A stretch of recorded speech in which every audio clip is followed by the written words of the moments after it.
ਤਾਂ ਅਸੀਂ ਅੱਜ ਕਰਨ ਜਾ ਰਹੇ ਹਾਂ ਜੀ ਸਾਡੇ ਸਿਲੇਬਸ ਦਾ ਜਿਹੜਾ 9ਵਾਂ ਪੁਆਇੰਟ ਹੈ ਇੰਡੀਅਨ ਫੈਡਰਲ ਸਿਸਟਮ। ਉਹਦੇ ਵਿੱਚ ਇੱਕ ਟੌਪਿਕ ਹੈਗਾ ਸੈਂਟਰ ਸਟੇਟ ਰਿਲੇਸ਼ਨਸ, ਕੇਂਦਰੀ ਰਾਜ ਸੰਬੰਧ। ਬਈ ਸਾਡੇ ਦੇਸ਼ 'ਚ ਕੇਂਦਰ ਸਰਕਾਰ ਵੀ ਹੈ, ਰਾਜ ਸਰਕਾਰ ਵੀ ਹੈ, ਹੈ ਨਾ। ਉਹਦੇ ਵਿੱਚ ਕੀ ਰਿਲੇਸ਼ਨਸ ਨੇ ਆਪਸ ਦੇ ਵਿੱਚ, ਇਹਨਾਂ ਦੇ ਕੀ ਰਿਲੇਸ਼ਨ ਨੇ, ਇਹ ਪੜ੍ਹਨੇ ਬਹੁਤ ਜ਼ਰੂਰੀ ਨੇ। ਪਹਿਲਾਂ ਤਾਂ ਇਹ ਦੱਸੋ, ਮੈਂ ਇੱਕ ਕੁਐਸਚਨ ਪੁੱਛਦਾ, ਜਦੋਂ ਕੇਂਦਰ ਤੇ ਰਾਜ ਸਰਕਾਰ 'ਚ ਕੋਈ ਝਗੜਾ ਹੁੰਦਾ ਹੈ ਤਾਂ ਉਹ ਕਿਹੜੀ ਕੋਰਟ 'ਚ ਜਾਂਦੀਆਂ ਨੇ? ਸੁਪਰੀਮ ਕੋਰਟ 'ਚ ਜਾਣਗੀਆਂ ਜੀ। ਹਾਈ ਕੋਰਟ 'ਚ ਜਾਣ ਦਾ ਕੋਈ ਮਤਲਬ ਨਹੀਂ ਬਣਦਾ, ਠੀਕ ਹੈ ਨਾ। ਅੱਛਾ, ਦੂਜੀ ਗੱਲ ਮੈਨੂੰ ਇਹ ਦੱਸੋ ਕਿ ਤੁਹਾਨੂੰ ਇਹ ਗੱਲ ਤਾਂ ਕਲੀਅਰ ਹੈ ਵੀ ਸਾਡੇ ਦੇਸ਼ 'ਚ ਸਟਰੋਂਗ ਕੌਣ ਹੈ, ਕੇਂਦਰ ਕੇ ਰਾਜ? ਸੈਂਟਰ ਜ਼ਿਆਦਾ ਸਟਰੋਂਗ ਹੈ। ਦੇਖੋ ਮੇਰੀ ਗੱਲ ਸੁਣੋ, ਬੜੀ ਮਹੱਤਵਪੂਰਨ ਚੀਜ਼ ਹੈ, ਕਿਉਂਕਿ ਬਿਕੋਜ਼ ਐਮਰਜੈਂਸੀ ਦੇ ਟਾਈਮ ਤੇ ਸਾਰਾ ਕੁਝ ਮਤਲਬ ਹੀ ਬਣ ਜਾਂਦਾ, ਸੈਂਟਰ ਹੀ ਸਭ ਕੁਝ। ਐਮਰਜੈਂਸੀ ਦੇ ਸਮੇਂ ਤੇ ਜਿਹੜਾ ਸੈਂਟਰ ਹੈਗਾ ਉਹ ਸਟਰੋਂਗ ਹੋ ਜਾਂਦਾ। ਉੱਦਾਂ ਵੀ ਜਦੋਂ ਐਮਰਜੈਂਸੀ ਨਹੀਂ ਵੀ ਲੱਗੀ ਹੁੰਦੀ ਤਾਂ ਵੀ ਕੇਂਦਰ ਜਿਹੜੀਆਂ ਮਹੱਤਵਪੂਰਨ ਚੀਜ਼ਾਂ ਨੇ ਕੇਂਦਰ ਨੇ ਆਪਣੇ ਹੱਥ 'ਚ ਰੱਖੀਆਂ ਹੋਈਆਂ ਨੇ, ਜਿਵੇਂ ਡਿਫੈਂਸ, ਰੇਲਵੇ, ਬੈਂਕਿੰਗ, ਹੈ ਨਾ, ਐਟੋਮਿਕ ਐਨਰਜੀ, ਜਿਹੜੀਆਂ ਸਾਡੇ ਦੇਸ਼ ਨੂੰ ਇਕੱਠਾ ਜੋੜ ਕੇ ਰੱਖਣਗੀਆਂ। ਕੇਂਦਰਾਂ ਨੂੰ ਆਪਾਂ ਰਾਜਾਂ ਨੂੰ ਆਪਾਂ ਉਹ ਚੀਜ਼ਾਂ ਦਿੱਤੀਆਂ ਹੋਈਆਂ ਨੇ ਜਿਹੜੀਆਂ ਚੀਜ਼ਾਂ ਉਹਨਾਂ ਦੀਆਂ ਸਹੂਲਤਾਂ ਮੁਤਾਬਿਕ ਉਹਨਾਂ ਨੂੰ ਮਿਲਣੀਆਂ ਚਾਹੀਦੀਆਂ ਨੇ, ਵੀ ਉਹ ਬਾਰ-ਬਾਰ ਕੇਂਦਰ ਦੇ ਅੱਗੇ ਆ ਕੇ ਹੱਥ ਨਾ ਫੈਲਾਣ। ਡੇਲੀ ਬੇਸਿਕ ਨੈਸੈਸਿਟੀਜ਼ ਜਿਹੜੀਆਂ ਉਹਨਾਂ ਕੋਲ, ਪੁਲਿਸ, ਕਿਉਂਕਿ ਪੁਲਿਸ ਹੋਊਗੀ ਤਾਂ ਹੀ ਲਾਅ ਐਂਡ ਆਰਡਰ ਹੋਊਗਾ। ਹੋਰ ਇਹ ਜਿਹੇ ਕਈ ਸਾਰੇ ਵਿਸ਼ੇ ਜਿਹੜੇ ਆਪਾਂ ਪੜ੍ਹਾਂਗੇ, ਠੀਕ ਹੈ ਨਾ। ਸੋ ਕੁੱਲ ਮਿਲਾ ਕੇ ਇਹ ਜਿਹੇ 61 ਮੁੱਦੇ ਨੇ ਜਿਹੜੇ ਸੈਂਟਰ ਕੋਲ, ਮਤਲਬ ਸਟੇਟ ਕੋਲ ਨੇ। 100 ਮੁੱਦੇ ਹੈਗੇ ਨੇ ਸੈਂਟਰ ਕੋਲ। ਪੜ੍ਹਦੇ ਇਹਦੇ ਬਾਰੇ ਤਾਂ ਸਭ ਤੋਂ ਪਹਿਲਾਂ ਤਾਂ ਆਪਾਂ ਜਿਹੜਾ ਕੇਂਦਰ ਤੇ ਰਾਜ ਦੇ ਸੰਬੰਧ ਨੇ ਉਹਨਾਂ ਨੂੰ ਇਹਨਾਂ 3 ਹਿੱਸਿਆਂ 'ਚ ਆਪਾਂ ਵੰਡ ਸਕਦੇ ਹਾਂ। ਥੋੜੇ ਸਿਲੇਬਸ 'ਚ ਵੀ ਇੱਦਾਂ ਹੀ ਮੈਨਸ਼ਨਡ ਹੈ। ਸਭ ਤੋਂ ਪਹਿਲਾਂ ਤਾਂ ਵਿਧਾਨਿਕ, ਵੀ ਵਿਧਾਨ ਸਭਾਵਾਂ ਹੋ ਗਈਆਂ, ਹੈ ਨਾ। ਉੱਧਰਲੇ ਪਾਸੇ ਲੋਕ ਸਭਾ, ਰਾਜ ਸਭਾ ਹੋ ਗਈ, ਨਿਚਲੇ ਪਾਸੇ ਵਿਧਾਨ ਸਭਾ, ਵਿਧਾਨ ਪ੍ਰੀਸ਼ਦ ਹੋ ਗਈ। ਜ਼ਿਆਦਾ ਪਾਵਰਸ ਕਿਹਦੇ ਕੋਲ ਨੇ, ਕਿਵੇਂ ਨੇ, ਕਾਨੂੰਨ ਕੌਣ ਕੀ ਬਣਾ ਸਕਦੇ ਨੇ। ਦੂਜਾ ਹੈਗਾ ਪ੍ਰਸ਼ਾਸਨਿਕ, ਐਡਮਿਨਿਸਟ੍ਰੇਟਿਵ। ਪ੍ਰਸ਼ਾਸਨ ਨੂੰ ਚਲਾਉਣ ਵਾਸਤੇ ਵੱਖਰੇ ਇੰਪਲੋਇਜ਼ ਦੀ ਲੋੜ ਪੈਂਦੀ ਹੈ, ਮੁਲਾਜ਼ਮਾਂ ਦੀ ਲੋੜ ਪੈਂਦੀ ਹੈ, ਵਗੈਰਾ ਵਗੈਰਾ। ਅਤੇ ਵਿੱਤੀ, ਫਾਈਨੈਂਸ਼ੀਅਲ, ਟੈਕਸਿਸ ਦੀ ਗੱਲ ਆਪਾਂ ਕਰਾਂਗੇ। ਹੁਣ ਪਹਿਲਾਂ ਤਾਂ ਮੈਂ ਦੱਸਦਾ, ਆਪਾਂ ਜੁਡੀਸ਼ਰੀ ਬਾਰੇ ਨਹੀਂ ਪੜ੍ਹਾਂਗੇ ਕਿਉਂਕਿ ਸਾਡੀ ਜੁਡੀਸ਼ਰੀ ਹੈ ਨਾ ਜਿਹੜੀ, ਉਹ ਇੱਕ ਤਾਂ ਇੰਡੀਪੈਂਡੈਂਟ ਹੈ ਅਤੇ ਇੱਕ ਇੰਟੀਗ੍ਰੇਟਿਡ ਹੈ। ਇਹ 2 ਸ਼ਬਦ ਬਹੁਤ ਇੰਪੋਰਟੈਂਟ ਨੇ। ਇੰਡੀਪੈਂਡੈਂਟ ਦਾ ਮਤਲਬ ਇਹਨਾਂ 3 ਚੀਜ਼ਾਂ ਤੋਂ ਪਰੇ ਹੈ, ਠੀਕ ਹੈ ਨਾ। ਉਹ ਐਮਰਜੈਂਸੀ ਦੇ ਦੌਰਾਨ ਵੀ ਉਹ 'ਚ ਕੋਈ ਬਦਲਾਅ ਨਹੀਂ ਆਉਂਦਾ, ਐਜ਼ ਇਟ ਇਜ਼ ਕੰਮ ਕਰਦੀ ਰਹਿੰਦੀ ਹੈ। ਈਵਨ ਹਾਈ ਕੋਰਟਸ 'ਤੇ ਵੀ ਕੋਈ ਫਰਕ ਨਹੀਂ ਪੈਂਦਾ, ਸੁਪਰੀਮ ਕੋਰਟ ਦਾ ਫਰਕ ਕੀ ਪੈਣਾ, ਠੀਕ ਹੈ ਨਾ। ਅੱਛਾ, ਇੰਟੀਗ੍ਰੇਟਿਡ ਦਾ ਮਤਲਬ ਜੁੜੀਆਂ ਹੋਈਆਂ ਆਪਸ 'ਚ। ਪਹਿਲਾਂ ਛੋਟੀਆਂ ਕੋਰਟਸ ਨੇ, ਫਿਰ ਹਾਈ ਕੋਰਟ ਹੈ, ਫਿਰ ਸੁਪਰੀਮ ਕੋਰਟ ਹੈ। ਸਭ ਤੋਂ ਵੱਡੀ ਕੋਰਟ ਸਾਡੇ ਦੇਸ਼ 'ਚ ਸੁਪਰੀਮ ਕੋਰਟ ਹੀ ਹੈ, ਠੀਕ ਹੈ ਨਾ। ਸੋ ਇਹ ਤਾਂ ਇੱਕੋ ਜਿਹੀ ਹੈ, ਸੇਮ ਹੈ। ਇਹਦੇ ਬਾਰੇ ਤਾਂ ਆਪਾਂ ਸੁਪਰੀਮ ਕੋਰਟ ਤੇ ਹਾਈ ਕੋਰਟ ਕਰ ਚੁੱਕੇ ਹਾਂ, ਵੈਸੇ ਕਰ ਚੁੱਕੇ ਹਾਂ ਜੀ, ਡਿਟੇਲ 'ਚ ਪੜ੍ਹ ਚੁੱਕੇ ਹਾਂ, ਠੀਕ ਹੈ। ਫਿਲਹਾਲ ਆਪਾਂ ਪਹਿਲਾਂ ਪੜ੍ਹਾਂਗੇ ਵਿਧਾਨਿਕ ਜਿਹੜੇ ਸੰਬੰਧ ਨੇ, ਲੈਜਿਸਲੇਟਿਵ ਰਿਲੇਸ਼ਨਸ। ਤਾਂ ਉਹ ਅੱਗੇ 4 ਤਰ੍ਹਾਂ ਦੇ ਨੇ। ਸਭ ਤੋਂ ਪਹਿਲਾਂ ਹੈਗਾ ਜੀ ਟੈਰੀਟੋਰੀਅਲ ਐਕਸਟੈਂਟ। ਬਈ ਕੇਂਦਰ ਸਰਕਾਰ ਜਾਂ ਰਾਜ ਸਰਕਾਰ ਹੈ ਜਿਹੜੀ, ਉਹਨਾਂ ਦਾ ਖੇਤਰਫਲ ਦੇ ਆਧਾਰ ਤੇ ਉਹਨਾਂ ਦੇ ਕੀ ਪਾਵਰਸ ਨੇ, ਕੀ ਸ਼ਕਤੀਆਂ ਨੇ, ਠੀਕ ਹੈ। ਦੂਜੇ ਨੰਬਰ ਤੇ ਹੈਗਾ ਜੀ ਡਿਸਟਰੀਬਿਊਸ਼ਨ ਆਫ ਲੈਜਿਸਲੇਟਿਵ ਸਬਜੈਕਟ। ਤੁਹਾਨੂੰ ਪਤਾ ਆਪਾਂ ਕਈ ਸਾਰੀਆਂ ਵਿਸ਼ਿਆਂ 'ਚ ਵੰਡਿਆ, ਸੂਚੀਆਂ ਦੇ ਵਿੱਚ ਵੰਡਿਆ ਹੋਇਆ। 3 ਤਰ੍ਹਾਂ ਦੀਆਂ ਅਲੱਗ-ਅਲੱਗ ਸਾਡੇ ਕੋਲ ਸੂਚੀਆਂ ਨੇ, ਕੇਂਦਰ ਸੂਚੀ, ਰਾਜ ਸੂਚੀ, ਸਾਂਝੀ ਸੂਚੀ। ਬਈ ਤੁਸੀਂ ਇਹ 'ਚ ਕੰਮ ਕਰੋਗੇ, ਤੁਸੀਂ ਇਹ 'ਚ ਕੰਮ ਕਰੋਗੇ, ਇਹ 'ਚ ਆਪਾਂ ਦੋਨੇ ਕੰਮ ਕਰਾਂਗੇ, ਹੈ ਨਾ। ਇਹਦੇ ਬਾਰੇ ਡਿਟੇਲ 'ਚ ਪੜ੍ਹਾਂਗੇ। ਤੀਜੇ ਨੰਬਰ ਤੇ ਹੈਗਾ ਜੀ ਪਾਰਲੀਮੈਂਟਰੀ ਲੈਜਿਸਲੇਸ਼ਨਸ ਇਨ ਸਟੇਟ ਫੀਲਡ, ਕਿ ਪਾਰਲੀਮੈਂਟ ਹੈ ਜਿਹੜਾ ਉਹ ਸਟੇਟ ਦੀ ਫੀਲਡ ਦੇ ਵਿੱਚ ਆ ਕੇ ਵੀ ਲਾਅ ਬਣਾ ਸਕਦਾ ਜੀ, ਐਮਰਜੈਂਸੀ ਦੇ ਦੌਰਾਨ ਬਣਾ ਸਕਦਾ। ਉੱਦਾਂ ਵੀ ਕਈ ਸਾਰੇ ਕੇਸ ਨੇ। ਅਤੇ ਸੈਂਟਰ ਦਾ ਸਟੇਟਾਂ ਦੇ ਉੱਪਰ ਕੀ ਕੰਟਰੋਲ ਹੈ, ਠੀਕ ਹੈ। ਇਸ ਚੀਜ਼ ਦੀ ਇੱਕ ਟਰਾਂਸਲੇਸ਼ਨ ਕਰਕੇ ਮੈਂ ਤੁਹਾਨੂੰ ਦੇ ਵੀ ਦਿੱਤੀ ਹੈ ਤੇ ਮੈਂ ਅਪਲੋਡ ਵੀ ਕਰ ਦਾਂਗਾ, ਠੀਕ ਹੈ ਜੀ, ਪੰਜਾਬੀ ਦੇ ਵਿੱਚ। ਕਿਉਂਕਿ ਮੈਨੂੰ ਲੱਗਿਆ ਮੈਂ ਇਹ 'ਚ ਪੰਜਾਬੀ ਪਾਤੀ ਨਾ, ਫਿਰ ਉਹ ਜ਼ਿਆਦਾ ਮਿਕਸ ਹੋ ਜਾਊਗਾ ਤੇ ਸਮਝ ਨਹੀਂ ਆਉਣਾ। ਚੀਜ਼ਾਂ ਬਹੁਤ ਸਿੰਪਲ ਨੇ, ਸਿੰਪਲ ਲੈ ਕੇ ਪੜ੍ਹੋ। ਸਭ ਤੋਂ ਪਹਿਲਾਂ ਅਸੀਂ ਗੱਲ ਕਰਦੇ ਹਾਂ ਟੈਰੀਟੋਰੀਅਲ ਐਕਸਟੈਂਟ। ਵੀ ਖੇਤਰਫਲ ਦੇ ਹਿਸਾਬ ਨਾਲ ਜੇ ਆਪਾਂ ਦੇਖੀਏ ਤਾਂ ਸ਼ਕਤੀਆਂ ਦੇ ਵਿੱਚ ਕੀ ਕੀ ਸੰਬੰਧ ਹੈ, ਕੇਂਦਰ ਦੀਆਂ ਕੀ ਸ਼ਕਤੀਆਂ ਨੇ, ਰਾਜਾਂ ਦੀਆਂ ਕੀ ਸ਼ਕਤੀਆਂ ਨੇ, ਠੀਕ ਹੈ।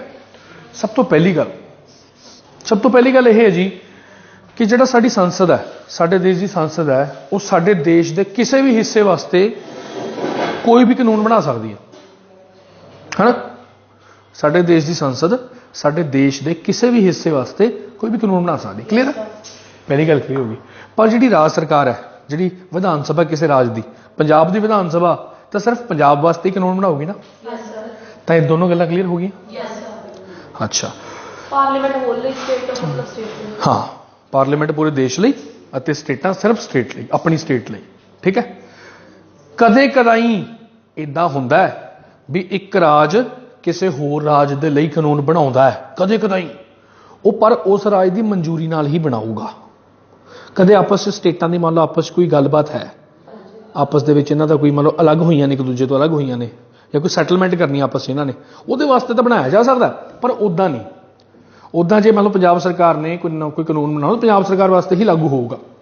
हाँ जे किसी नाल मिल के, किसी होर राज नाल मिल के आपस कोई एग्रीमेंट करके कुछ करना, वो हो सकदा, उहदी गल नहीं आपां कर रहे, पर उदां स्टेट की कोई पावर नहीं हैगी भी किसी होर स्टेट वास्ते कानून बनावे। ठीक है। दूजी गल, जिहड़ा पार्लीमेंट है, संसद है साडी, वो साडे देश के किसी भी हिस्से कानून बना सकती है। ये तो इलावा वो साडे देश तो बाहर भी जिहड़ियां जगहावां ने उन्हां दे नाल संबंधित जे कोई कानून है तां वो सिर्फ संसद ही बनाऊगी। तुसीं कहोगे किवें जी? मान लो रैमी है, यदि कोई जमीन है इंग्लैंड च, इन्हें ली हुई है, ये तो इंडियन है ना, ये इंडियन है, जमीन इंग्लैंड च है। हुण उस जमीन के नाल जे कोई छेड़छाड़ करनी है, उन्होंने अपने अंडर लैना है, उन्होंने खरीद उसकी बेच करनी है मान लो, तो फिर वो केंद्र सरकार ही करूगी और राज्य सरकार नहीं कर सकती। वो जमीन, वो चीज़ जिहड़ी विदेश च है, इंटरनैशनल होगी, जिहड़ी चीज़ अंतरराष्ट्रीय। गल समझ आई? इहो जिहे विषय जिहड़े अंतरराष्ट्रीय इंपोर्टेंस दे ने या बाहरले मुल्कां च कोई चीज़ इहो जिहा मुद्दा हैगा जिहदे उपर कानून बनाउणा, वो केंद्र सरकार ही बनाऊगी, राज्य सरकार कोल कोई इहदी पावर नहीं हैगी। ठीक है। क्योंकि देश के तौर पर देखेंगे ना, पूरे देश के तौर पर, क्योंकि देश की नागरिक है ना। अच्छा, इत्थे एक गल वैसे मैं थोड़ा लिखती, मैं राष्ट्रपति वाले चैप्टर च भी पढ़ाई सी, भाई 4 इहो जिहे केंद्र शासित प्रदेश ने जिन्हां वास्ते राष्ट्रपति कुछ खास आदेश जारी कर सकता ताकि उत्थे शांति बनी रहे। आह पॉइंट मैं पंजाबी च भी लिखता है, उन्होंने टिक कर लो कि सन पढ़ा तो सानू। वो 4 किहड़ियां ने यूटियां देखियो, एक तो अंडेमान निकोबार, एक लक्षद्वीप, दमन-दीव, दादर नगर हवेली, हुण तो इकट्ठियां ही हो गई। सो हुण तो आपां कह ली भी 3 ने जी। बस इन्नी गल सी भी राष्ट्रपति जी चाहे इन्हां 3 केंद्र शासित प्रदेशों वास्ते कुछ खास इत्थे उदेश जारी कर सकता है ताकि इत्थे शांति बनी रहे। समझ आ गया पॉइंट? सिंपल पॉइंट सीगा जी। अच्छा, जिहड़ा असम का राजपाल है ना, जदों असम की विधान सभा या साडे देश की संसद कोई इहो जिहा कानून बनाउंदी है, मान लो साडे देश की संसद तक किसी भी हिस्से वास्ते कानून बना सकती है, उन्होंने बनाता कानून भी सारे देश पर लागू करना है कोई कानून, पर असम का जिहड़ा राजपाल है वो चाहुंदा भी असम के किसी एक पर्टिकुलर हिस्से च जिथे आदिवासी रहिंदे ने, वो नहीं चाहुंदा भी उत्थे लागू होवे कानून, तो वह उस कानून नूं उत्थे लागू होने तो रोक सकता। Sir only for Assam? मैं असम का ही लिखा, अगे दसदा। अते जे राष्ट्रपति चाहे, यही पावर राष्ट्रपति कोल इन्हां 3 स्टेटां वास्ते, मेघालय, मिजोरम ते त्रिपुरा।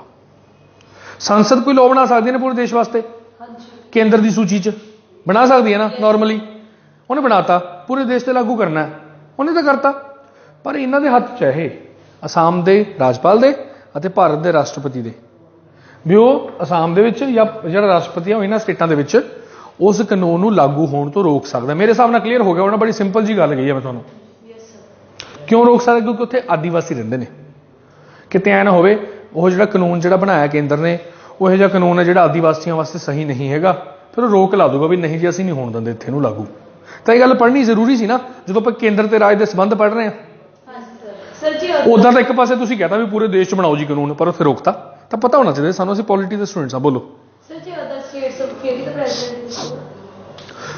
जिन्नी गल मैं तुहानूं पढ़ाई इन्नी पढ़ लो, ज़्यादा दिमाग ना चलाओ, ये भी नहीं याद होना।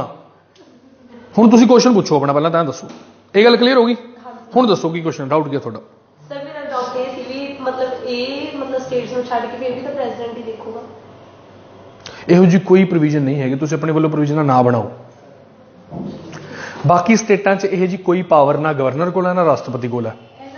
जदों केंद्र सरकार ने एक कानून बनाता भी सारे देश लागू होगा, वो सारे देश लागू होगा, सिर्फ इन्हां जगहों छड्ड के, तां ही आपां इन्हां बारे पढ़ रहे हैं। मैं पंजाब बारे नहीं बोलिया, मैं हरियाणा बारे नहीं बोलिया, मैं हिमाचल बारे नहीं बोलिया। आपां चीज़ां नूं सौखा बनाइए, औखा नहीं, बहुत सिंपल चीज़ां ने। क्लीयर होगी? ये पावर सिर्फ असम के गवर्नर कोल है या भारत के राष्ट्रपति कोल किन्ने राज्यां वास्ते है? इन्हां 3 वास्ते। इस तो इलावा भारत के राष्ट्रपति कोल एक होर पावर सी भी वो शांति बरकरार रखने वास्ते ਉਹ ਦੇਸ਼ ਜਾਰੀ ਕਰ ਸਕਦਾ ਇਹਨਾਂ 3 ਯੂਟੀਆਂ ਵਾਸਤੇ, ਕਿਹੜੀ? ਅੰਡੇਮਾਨ ਨਿਕੋਬਾਰ, ਲਕਸ਼ਦੀਪ, ਦਮਨਦੀਵ, ਦਾਦਰ ਨਾਗਰ ਹਵੇਲੀ। ਤੁਸੀਂ ਕਹੋਗੇ ਸਰ ਇਹ ਕੀ ਗੱਲ ਹੋਈ, ਉੱਥੇ ਤਾਂ ਆਦੀਵਾਸੀ ਰਹਿੰਦੇ ਨੇ, ਇਹਨਾਂ 'ਚ ਤੁਸੀਂ ਇਹਨਾਂ 'ਚ ਕੀ ਖਾਸ ਹੈ, ਇੱਥੇ ਵੀ ਆਦੀਵਾਸੀ ਰਹਿੰਦੇ ਨੇ?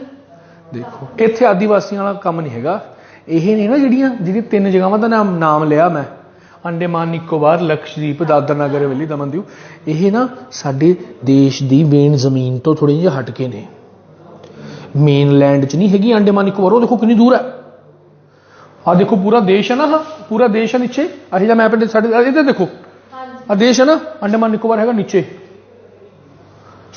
ਲਕਸ਼ਦੀਪ ਹੈਗਾ ਇੱਧਰ, ਦਾਦਰ ਨਾਗਰ ਹਵੇਲੀ, ਦਮਨਦੀਵ ਵੀ ਉਹਨਾਂ ਦੇ ਕਾਫੀ ਹਿੱਸੇ ਸਮੁੰਦਰ 'ਚ ਨੇ, ਤਾਂ ਕਿ ਉੱਥੇ ਕੱਲ ਨੂੰ ਜੇ ਕੋਈ ਖਤਰਾ ਹੋਵੇ ਤਾਂ ਰਾਸ਼ਟਰਪਤੀ ਸਪੈਸ਼ਲ ਹੁਕਮ ਜਾਰੀ ਕਰ ਸਕੇ। ਰਾਸ਼ਟਰਪਤੀ ਨੂੰ ਕੁਝ ਸਪੈਸ਼ਲ ਪਾਵਰ ਦਿੱਤੀ। ਠੀਕ ਹੈ, ਸਾਰੇ ਪੁਆਇੰਟ ਕਲੀਅਰ ਹੋ ਗਏ ਹੋਣੇ ਮੇਰੇ ਹਿਸਾਬ ਨਾਲ। ਚਲੋ ਤੁਹਾਨੂੰ ਪਤਾ ਵੀ ਅਸੀਂ ਜਿਹੜੇ ਵਿਸ਼ੇ ਨੇ ਆਪਸ 'ਚ ਵੰਡੇ ਹੋਏ ਨੇ, ਹਨਾ, 100 ਵਿਸ਼ੇ ਕੇਂਦਰ ਦੀ ਸੂਚੀ 'ਚ ਨੇ। ਮੈਂ 3-4 ਐਗਜ਼ਾਮਪਲਾਂ ਨਾਲ ਲਿਖਤੀਆਂ, ਬਾਕੀ ਐਗਜ਼ਾਮਪਲਾਂ ਦੀ ਇੱਕ ਲਿਸਟ ਮੈਂ ਤੁਹਾਨੂੰ ਦੇ ਦੂੰਗਾ ਤੇ ਅਪਲੋਡ ਕਰ ਦੂੰਗਾ, ਇੱਕ ਵਾਰੀ ਨਿਗਾਹ ਮਾਰ ਲਿਓ, ਪੇਪਰ ਦੇ ਨੇੜੇ ਜਾ ਕੇ ਇਹਦੇ ਨਾਲ ਰਿਲੇਟਡ ਕੁਐਸਚਨਸ ਕਰ ਲਾਂਗੇ। ਰਾਜ ਦੀ ਸੂਚੀ 'ਚ 61 ਨੇ, ਪਹਿਲਾਂ 66 ਹੁੰਦੇ ਸੀ, ਠੀਕ ਹੈ। ਸਾਂਝੀ ਸੂਚੀ 'ਚ 52 ਨੇ, ਪਹਿਲਾਂ 47 ਹੁੰਦੇ ਸੀ। ਆ ਦੇਖਿਓ ਇੱਧਰ ਕਿੰਨੇ ਘਟ ਗਏ, 5 ਕਿੰਨੇ ਵੱਧ ਗਏ, 5 ਇੱਥੋਂ ਜਾ ਕੇ ਇੱਥੇ ਪਾਤੇ ਸੀ ਇੰਦਰਾ ਗਾਂਧੀ ਨੇ 42ਵੇਂ ਸੰਸ਼ੋਧਨ ਨਾਲ। 42ਵੇਂ ਸੰਸ਼ੋਧਨ ਨੇ ਚੰਗੇ ਕੰਮ ਵੀ ਕੀਤੇ ਨੇ, ਇਹੋ ਜਿਹੀ ਗੱਲ ਨਹੀਂ, ਉਹਨਾਂ 'ਚੋਂ ਇੱਕ ਹੀ ਕੰਮ ਵੀ ਚੰਗਾ ਸੀ। ਉਹ 5 ਕਿਹੜੇ ਅਲੱਗ-ਅਲੱਗ ਵਿਸ਼ੇ ਨੇ, ਮੇਰੇ ਖਿਆਲ ਨਾਲ ਤੁਹਾਨੂੰ ਦਿਖ ਗਏ ਹੋਣੇ, ਅਗਲੀ ਸਲਾਈਡ 'ਚ ਉਹੀ ਹੈ ਨਾ, ਦੱਸਦੇ ਆ। ਕੇਂਦਰ ਦੀ ਸੂਚੀ 'ਚ ਕਿੰਨੇ ਵਿਸ਼ੇ ਨੇ ਨੀਤੂ ਜੀ? 100। ਰਾਜਾਂ ਦੀ ਸੂਚੀ 'ਚ ਕਿੰਨੇ ਵਿਸ਼ੇ ਨੇ? 61। ਸਾਂਝੇ ਕਿੰਨੇ ਨੇ? 52। ਮਤਲਬ ਜੇ ਡਿਫੈਂਸ ਹੈ ਜਿਹੜਾ ਸਾਡਾ, ਆਰਮੀ, ਨੇਵੀ, 에ਅਰ ਫੋਰਸ ਵਗੈਰਾ, ਜੇ ਉਹਦੇ ਸੰਬੰਧਿਤ ਕੋਈ ਵੀ ਕਾਨੂੰਨ ਬਣਾਉਣਾ ਹੈ ਉਹ ਕੇਂਦਰ ਹੀ ਬਣਾ ਸਕਦਾ। ਇੰਡੀਅਨ ਆਰਮੀ ਦਾ ਪੰਜਾਬ ਸਰਕਾਰ ਨਾਲ ਕੋਈ ਲੈਣਾ ਦੇਣਾ ਨਹੀਂ। ਬੋਲੋ ਕਲੀਅਰ ਹੈ? ਉਹਨਾਂ ਨੂੰ ਤਨਖਾਹ ਵੀ ਕੇਂਦਰ ਸਰਕਾਰ ਦਊਗੀ, ਉਹਨਾਂ ਦੀ ਭਰਤੀ ਵੀ ਉਹੀ ਕਰੂਗੀ, ਪੈਨਸ਼ਨ ਵੀ ਉਹੀ ਦਊਗੀ। ਸੁਣ ਲਓ, ਤੇ ਹੁਕਮ ਵੀ ਉਹਨਾਂ ਦੀ ਮੰਨਣਗੇ ਉਹ। ਪੰਜਾਬ ਸਰਕਾਰ ਜਿੰਨਾ ਮਰਜ਼ੀ ਰੌਲਾ ਪਾਈ ਜਾਵੇ, ਇਹਨਾਂ ਦੀ ਕਿਸੇ ਨੇ ਨਹੀਂ ਸੁਣਨੀ ਉਸ ਕੇਸ 'ਚ। ਪਰ ਸਟੇਟਾਂ ਨੂੰ ਕੀ ਦਿੱਤੀ? ਕਈ ਸਟੇਟਾਂ ਨੂੰ ਨਹੀਂ ਵੀ ਦਿੱਤੀ। ਦਿੱਲੀ ਦੇ ਵਿੱਚ ਪੁਲਿਸ ਦਿੱਲੀ ਕੋਲ ਨਹੀਂ ਹੈਗੀ, ਉਹ ਵਿਸ਼ੇਸ਼ ਹੈ, ਮੈਂ ਉਹਦੇ ਬਾਰੇ ਪੜ੍ਹਾਊਂਗਾ ਡਿਟੇਲ 'ਚ ਤੁਹਾਨੂੰ, ਯੂਟੀਆਂ 'ਚ ਪੜਾਂਗੇ। ਯੂਟੀ ਵਾਲਾ ਚੈਪਟਰ ਜਦੋਂ ਆਪਾਂ ਪੜਾਂਗੇ ਤੁਹਾਨੂੰ ਨੋ ਡਾਊਟ ਕਲੀਅਰ ਹੋ ਜਾਊਗਾ। ਫਿਲਹਾਲ ਨਾਰਮਲ ਸਟੇਟ ਦੀ ਗੱਲ ਕਰਦੇ ਹਾਂ ਆਪਾਂ। ਵੈਸੇ ਵੀ ਤਾਂ ਉਹ ਇੱਕ ਯੂਟੀ ਹੈ, ਹਨਾ, ਯੂਟੀਆਂ ਤੇ ਤਾਂ ਹੀ ਚੀਜ਼ ਲਾਗੂ ਹੁੰਦੀ ਹੈ। ਯੂਟੀਆਂ 'ਚ ਤਾਂ ਸਾਰਾ ਕੁਝ ਹੀ ਕੇਂਦਰ ਦੇ ਅਧੀਨ ਹੁੰਦਾ। ਯੂਟੀਆਂ ਦੇ ਵਿੱਚ ਮਤਲਬ ਜਿੱਥੇ ਵਿਧਾਨ ਸਭਾ ਨਹੀਂ ਹੈਗੀ ਉੱਥੇ ਸਾਰਾ ਕੁਝ ਕੇਂਦਰ ਦੇ ਅੰਡਰ ਹੀ ਆ, ਉਹ ਕੇਂਦਰ ਸਰਕਾਰ ਦੇ ਅਧੀਨ ਨੇ ਪੂਰੇ ਤੌਰ ਤੇ। ਉਹਦੇ ਬਾਰੇ ਆਪਾਂ ਪੜਾਂਗੇ।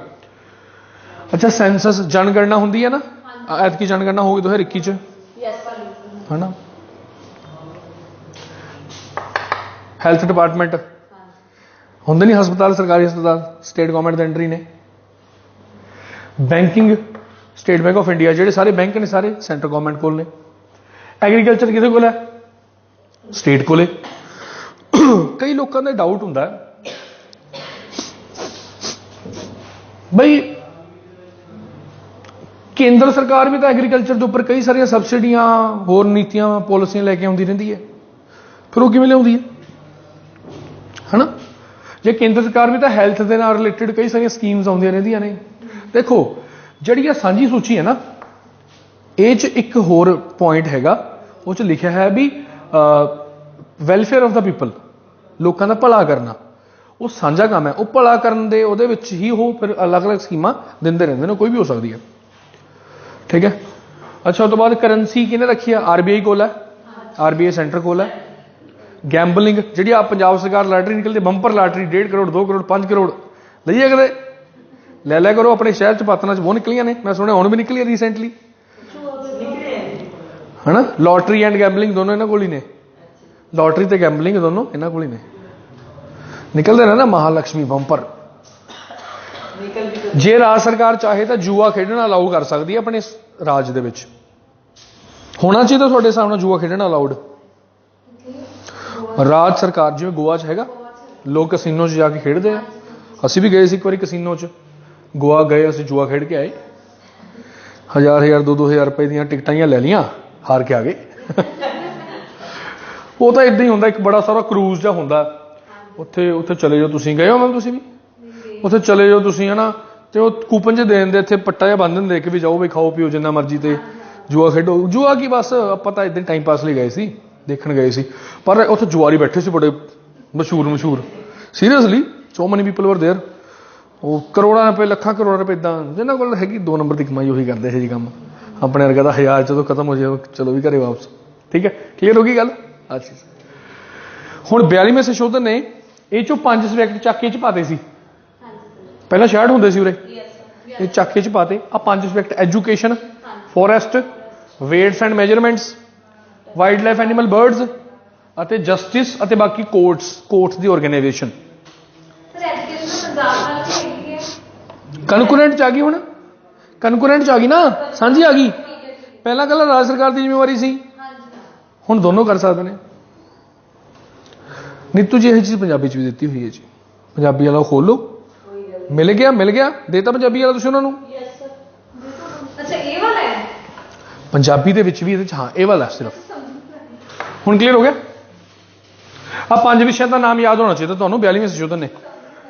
ਆ ਦੇਖਿਓ ਮਾੜਾ ਜਿਹਾ, ਇੱਥੇ ਸਾਰੇ 100 ਦੇ 100 ਸਬਜੈਕਟ ਆਪਾਂ ਪੜ੍ਹ ਲਾਂਗੇ, ਇੱਥੇ ਆਪਾਂ 61 ਸਬਜੈਕਟ ਪੜ੍ਹ ਲਾਂਗੇ, ਇੱਥੇ 52 ਪੜ੍ਹ ਲਾਂਗੇ, ਕੋਈ ਦਿੱਕਤ ਵਾਲੀ ਗੱਲ ਨਹੀਂ।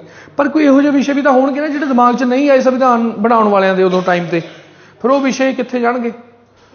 ਉਹ ਵਿਸ਼ੇ ਕੇਂਦਰ ਸਰਕਾਰ ਦੇ ਕੋਲੇ ਜਾਣਗੇ, ਕੇਂਦਰ ਸਰਕਾਰ ਉਹਨਾਂ ਦੇ ਕਾਨੂੰਨ ਬਣਾਉਗੀ। ਉਹਨਾਂ ਨੂੰ ਕਹਿੰਦੇ ਰੈਜ਼ੀਡੂਅਰੀ ਪਾਵਰ। ਬੱਚੇ ਖੁੱਚੇ ਜਿਹੜੇ ਮਸਲੇ ਨੇ ਉਹ ਪਾਰਲੀਮੈਂਟ ਯਾਨੀ ਕੇਂਦਰ ਦੇ ਅਧੀਨ ਨੇ। ਤੁਹਾਨੂੰ ਪਤਾ ਸਾਡੇ ਦੇਸ਼ 'ਚ ਆ ਜਿਹੜਾ ਸਿਸਟਮ ਹੈ ਨਾ, ਆ ਸੂਚੀਆਂ ਵਾਲਾ, USA 'ਚ ਵੀ ਹੈਗਾ ਇਹ ਸਿਸਟਮ ਕੈਨੇਡਾ 'ਚ ਵੀ ਹੈਗਾ, ਇਹ ਸਿਸਟਮ ਆਸਟ੍ਰੇਲੀਆ 'ਚ ਵੀ ਹੈਗਾ। ਆਹੀ ਵੀ ਜਿਹੜੀਆਂ ਸ਼ਕਤੀਆਂ ਵੰਡੀਆਂ ਹੋਈਆਂ ਨੇ ਆਪਾਂ ਨੇ ਲਿਸਟਾਂ ਦੇ ਰੂਪ 'ਚ, ਉੱਥੇ ਵੀ ਤਾਂ 3-3 ਸੂਚੀਆਂ ਨੇ। ਹੁਣ ਤੁਹਾਡੇ ਤੋਂ ਕੁਝ ਪੁੱਛੇ ਵੀ ਅਸੀਂ ਜਿਹੜਾ ਸਿਸਟਮ ਲਿਆ ਸੂਚੀਆਂ ਵਾਲਾ, ਅਸੀਂ ਕਿਹੜੇ ਮੁਲਕ ਤੋਂ ਲਿਆ? ਅਸੀਂ ਇਹਨਾਂ 'ਚੋਂ ਇੱਕ ਮੁਲਕ 'ਚੋਂ ਲਿਆ, ਅਸੀਂ ਲਿਆ ਕੈਨੇਡਾ ਤੋਂ। ਤੁਹਾਨੂੰ ਦੱਸਦਾ ਮੈਂ ਕਿੱਦਾਂ। ਤੁਹਾਨੂੰ ਪਤਾ ਕੈਨੇਡਾ ਦੇ ਵਿੱਚ ਸਟਰੋਂਗ ਕੌਣ ਹੈ, ਕੇਂਦਰ ਕੇ ਰਾਜ? ਕੇਂਦਰ ਜ਼ਿਆਦਾ ਸਟਰੋਂਗ ਨੇ ਉੱਥੇ।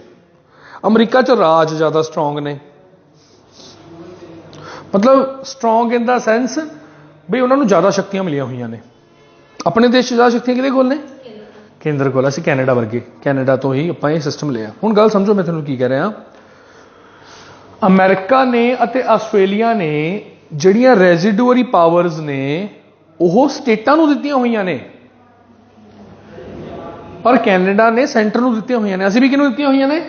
ਸੈਂਟਰ ਨੂੰ। ਤਾਂ ਅਸੀਂ ਕੈਨੇਡਾ ਵਰਗੇ ਹੋਏ ਕਿ ਨਹੀਂ ਹੋਏ? ਬਸ ਤੁਹਾਨੂੰ ਪਤਾ ਆਹ ਜਿਹੜਾ, ਚਲੋ ਇਹ 3 ਲਿਸਟਾਂ ਹੋ ਗਈਆਂ ਨਾ।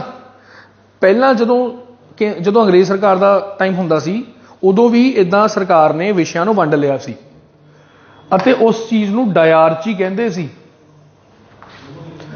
ਡਾਇਆਰਚੀ, ਦੋਹਰੀ ਪ੍ਰਣਾਲੀ। ਹੁਣ ਇਹ 'ਚ ਪਤਾ ਕੀ ਹੁੰਦਾ ਸੀ, ਮੇਰੀ ਗੱਲ ਸੁਣੋ।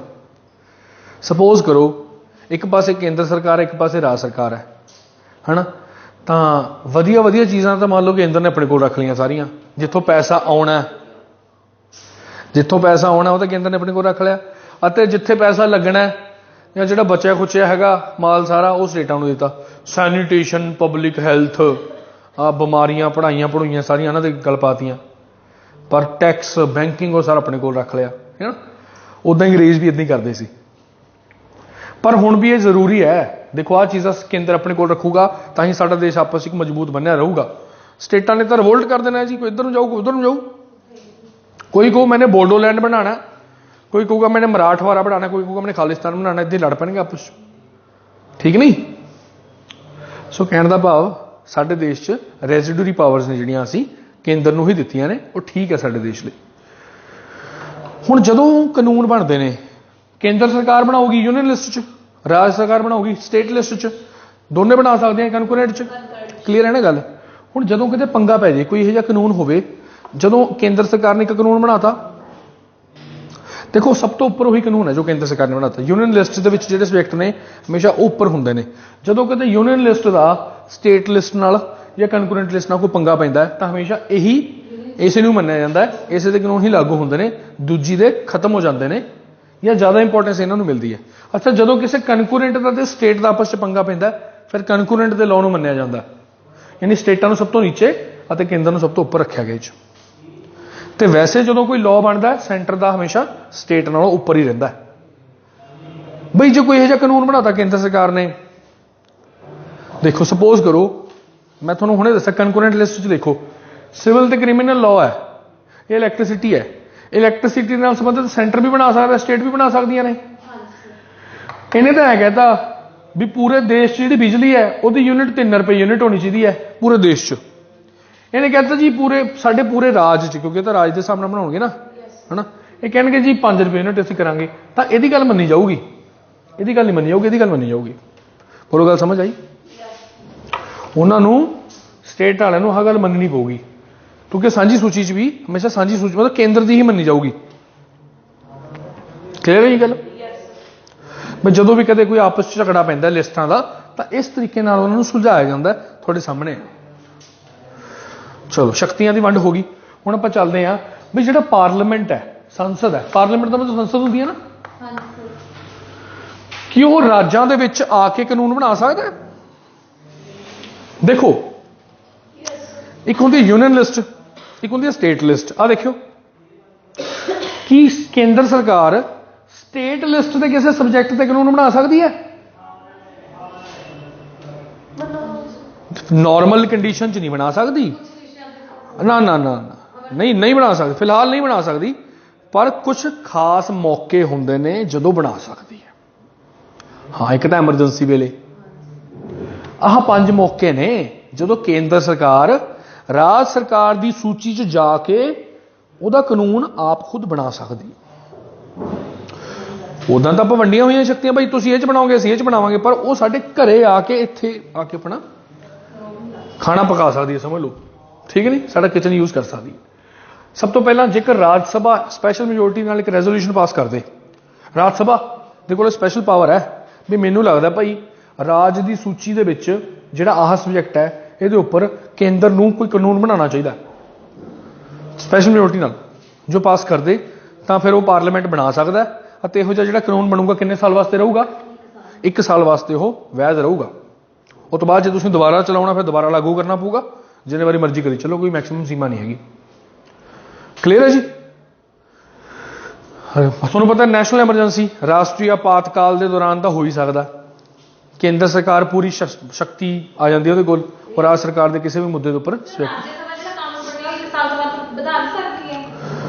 ਦੇਖੋ ਸਾਡੇ ਦੇਸ਼ 'ਚ ਨਾਰਮਲੀ ਰਾਜ ਸਭਾ ਨੂੰ ਐਮਰਜੈਂਸੀ ਨਹੀਂ ਲੱਗੀ ਹੋਈ, ਨਾਰਮਲੀ ਰਾਜ ਸਭਾ ਨੂੰ ਲੱਗਦਾ ਵੀ ਸਾਨੂੰ ਨਾ ਆਹ ਸਟੇਟ ਦੇ ਵਿੱਚ ਜਿਹੜੀ ਗੈਂਬਲਿੰਗ ਹੈ ਨਾ, ਵੀ ਮੰਨ ਲਓ ਰਾਜ ਸਭਾ ਨੂੰ ਲੱਗਦਾ ਵੀ ਸਾਡੇ ਨਾ ਪੂਰੇ ਦੇਸ਼ ਦੇ ਵਿੱਚ ਗੈਂਬਲਿੰਗ ਹੋਣੀ ਚਾਹੀਦੀ ਹੈ, ਉਹ ਕਾਨੂੰਨ ਪਾਸ ਕਰਦੇ ਵੀ ਕਰੋ ਜੀ, ਤਾਂ ਸੰਸਦ ਕਾਨੂੰਨ ਪਾਸ ਕਰ ਦੂਗੀ, ਉਹ ਚੱਲ ਪਊ, ਪਰ ਉਹ 1 ਸਾਲ ਵਾਸਤੇ ਲਾਗੂ ਰਹੂਗਾ, 1 ਸਾਲ ਵਾਸਤੇ। 1 ਸਾਲ ਬਾਅਦ ਦੁਬਾਰਾ ਪਾਰਲੀਮੈਂਟ ਨੂੰ ਦੁਬਾਰਾ ਉਹ ਕਰਨਾ ਪਊਗਾ, ਬਿੱਲ ਪਾਸ ਕਰਨਾ ਪਊਗਾ ਦੁਬਾਰਾ, ਤੂੰ ਦੁਬਾਰਾ ਵੀ ਕਰ ਸਕਦੇ ਆਪਾਂ, ਸਾਰੀ ਉਮਰ ਲਈ ਰੱਖੋ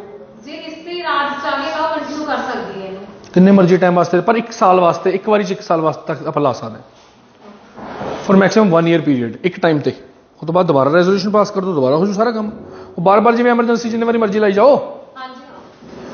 ਅੱਛਾ, ਜਦੋਂ ਨੈਸ਼ਨਲ ਐਮਰਜੈਂਸੀ ਲੱਗੀ ਹੁੰਦੀ ਹੈ, ਜਦੋਂ ਕੇਂਦਰ ਸਰਕਾਰ ਨੇ ਰਾਜ ਸਰਕਾਰ ਦੀ ਸੂਚੀ 'ਚ ਜਾ ਕੇ ਕੋਈ ਕਾਨੂੰਨ ਪਾਸ ਕਰਤਾ, ਉਹ ਲੱਗਿਆ ਰਹੂਗਾ ਜਦੋਂ ਤੱਕ ਨੈਸ਼ਨਲ ਐਮਰਜੈਂਸੀ ਲੱਗੀ ਹੋਈ ਹੈ।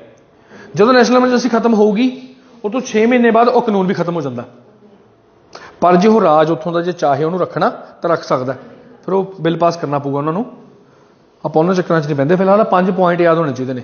ਜਦੋਂ 2 ਜਾਂ 2 ਤੋਂ ਵੱਧ ਰਾਜ ਸੰਸਦ ਦੇ ਅੱਗੇ ਆ ਕੇ ਉਹਨੂੰ ਰਿਕੁਐਸਟ ਕਰਨ, ਸਾਡੀ ਸੰਸਦ ਨੂੰ, ਲੋਕ ਸਭਾ ਰਾਜ ਸਭਾ ਨੂੰ, ਵੀ ਸਾਡੇ ਨਾ ਜੀ ਇਸ ਵਿਸ਼ੇ ਦੇ ਉੱਪਰ ਕਾਨੂੰਨ ਬਣਾਓ, ਤੁਸੀਂ ਰਾਜ ਦੀ ਸੂਚੀ ਦੇ ਇਸ ਵਿਸ਼ੇ 'ਚ ਕਾਨੂੰਨ ਬਣਾਓ ਤੁਸੀਂ, ਵੀ ਅਸੀਂ ਚਾਹੁੰਦੇ ਵੀ ਤੁਸੀਂ ਬਣਾਓ, ਤਾਂ ਸੰਸਦ ਜਿਹੜੀ ਹੈਗੀ ਉਹ ਬਣਾ ਸਕਦੀ ਹੈ।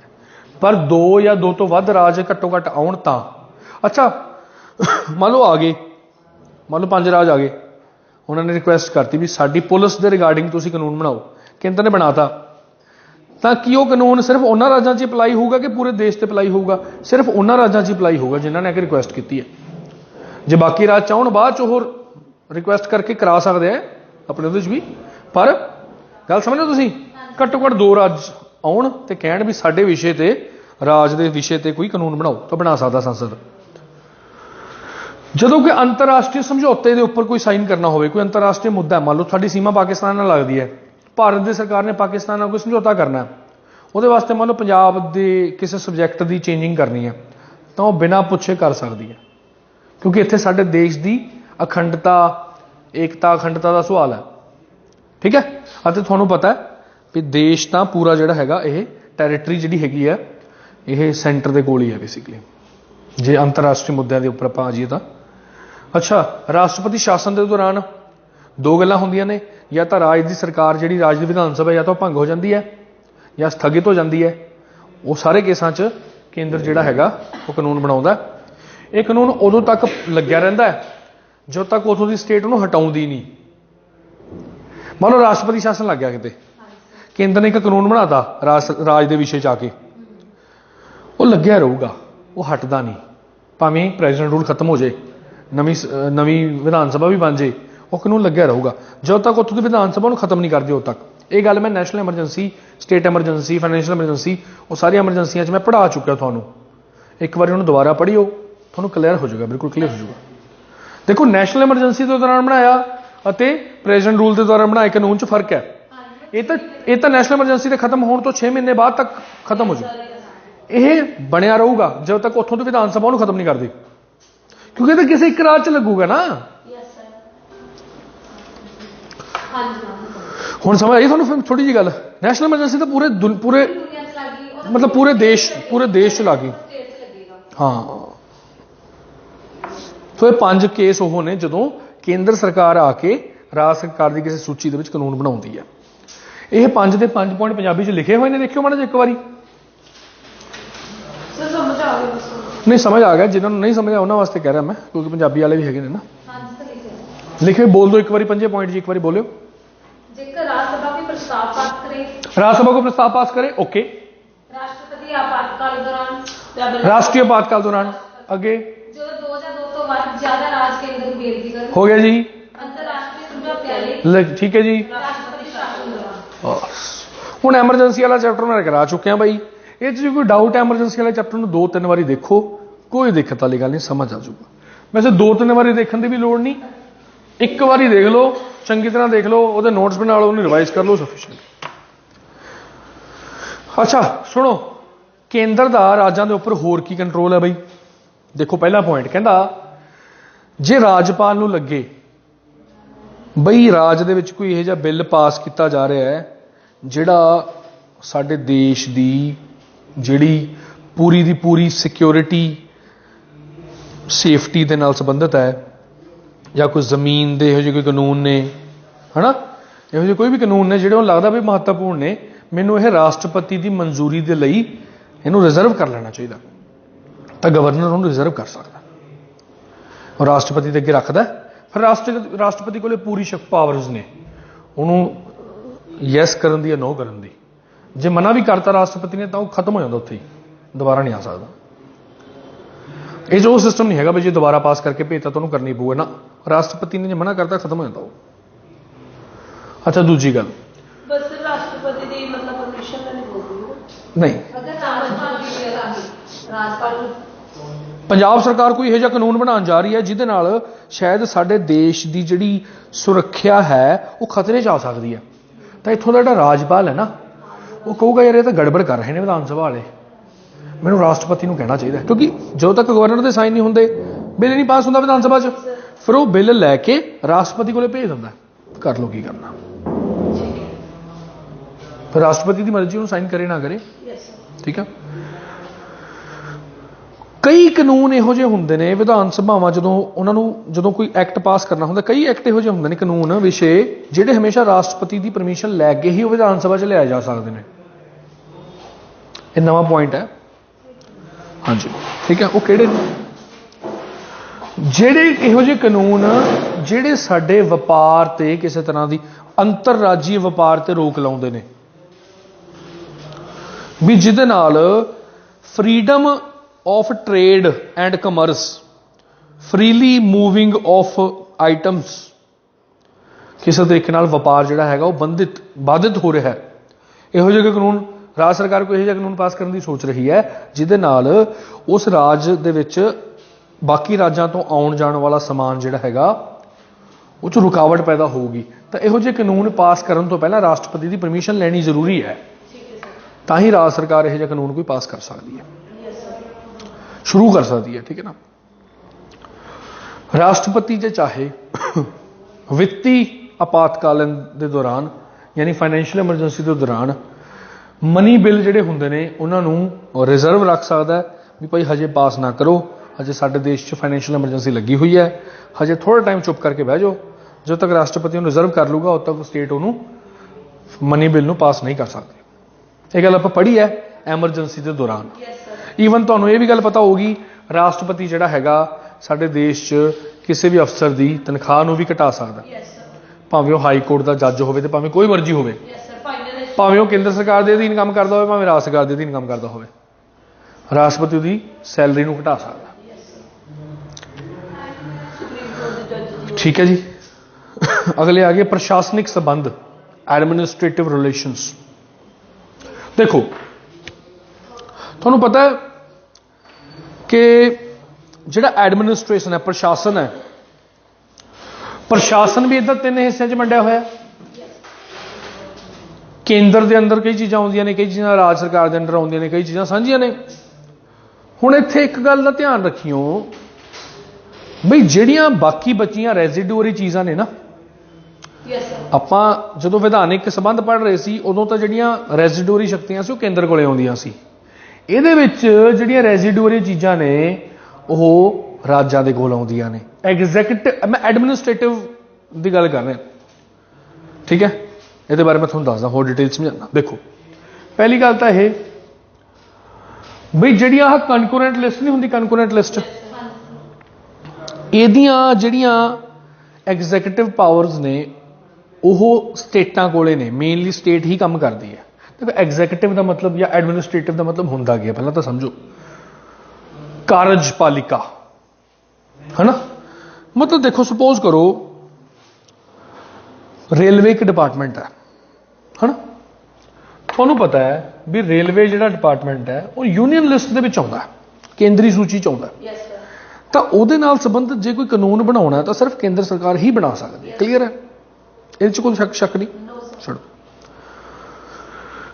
ਪਰ ਜੇਕਰ ਮੰਨ ਲਓ ਕੇਂਦਰ ਸਰਕਾਰ ਨੂੰ ਇਹ ਲੱਗਦਾ ਨਾ ਵੀ ਭਾਈ ਠੀਕ ਹੈ ਕਾਨੂੰਨ ਤਾਂ ਮੈਂ ਹੀ ਬਣਾਉਂਗੀ ਪਰ ਕਿਸੇ ਇੱਕ ਜਗ੍ਹਾ ਤੇ ਮੈਂ ਚਾਹੁੰਦੀ ਹਾਂ ਵੀ ਇਹਦਾ ਪ੍ਰਸ਼ਾਸਨ ਹੈ ਜਿਹੜਾ ਇਹਦਾ ਪ੍ਰਸ਼ਾਸਨ ਵੀ ਤਾਂ ਕੇਂਦਰ ਸਰਕਾਰ ਕੋਲ ਹੀ ਹੈ ਨਾ ਇਹ ਤਾਂ ਪ੍ਰਸ਼ਾਸਨ ਮੈਂ ਕਿਸੇ ਸਟੇਟ ਗਵਰਨਮੈਂਟ ਨੂੰ ਦੇਣਾ ਚਾਹੁੰਦੀ ਹਾਂ